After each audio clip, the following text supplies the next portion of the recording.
Television দেখানোর কথা বলে বাড়িতে ডেকে নিয়ে 7 বছর বয়সী 2 কন্যা শিশুকে ধর্ষণ চেষ্টার অভিযোগে মমিনুর ইসলাম নামে একজনকে আটক করেছে বিরামপুর থানা পুলিশ। মঙ্গলবার সন্ধ্যার দিকে দিনাজপুরের বিরামপুর উপজেলার 4 নং দিওর ইউনিয়নের দিওর উত্তরপাড়া এলাকায় এই ঘটনা ঘটে। আটক মমিনুর ইসলাম একই এলাকার মৃত আইয়ুব আলীর ছেলে। এ ঘটনায় শিশু দুটির পরিবার বিরামপুর থানায় একটি লিখিত অভিযোগ দায়ের করেছেন। জানা গেছে, টেলিভিশন দেখানোর কথা বলে মঙ্গলবার সন্ধ্যায় মমিনুর তার বাড়িতে ওই 2 কন্যা শিশুকে ডেকে নিয়ে যায়। এক পর্যায়ে 2 জন শিশুর মধ্যে একজনকে জোরপূর্বক ধর্ষণ করার চেষ্টা করলে ভয়ে চিৎকার করে শিশু দুটি।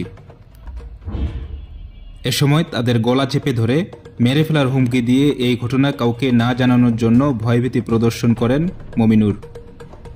বাসায় ফিরে শিশু দুটি তাদের মায়ের কাছে ঘটনার বিষয়ে বললে বিষয়টি ধীরে ধীরে জানাজানি হয়।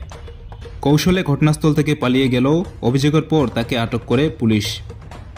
বর্তমানে শিশু দুটি দিনাজপুর মেডিকেল কলেজ হাসপাতালে চিকিৎসাধীন রয়েছে। এ বিষয়ে বিরামপুর থানার ভারপ্রাপ্ত কর্মকর্তা মমতাজুল হক জানান, এ ঘটনায় নারী ও শিশু নির্যাতন দমন আইনে একটি মামলা হয়েছে। মামলায় আটককৃত আসামি মমিনুর ইসলামকে বুধবার সকালে আদালতে প্রেরণ করা হয়েছে।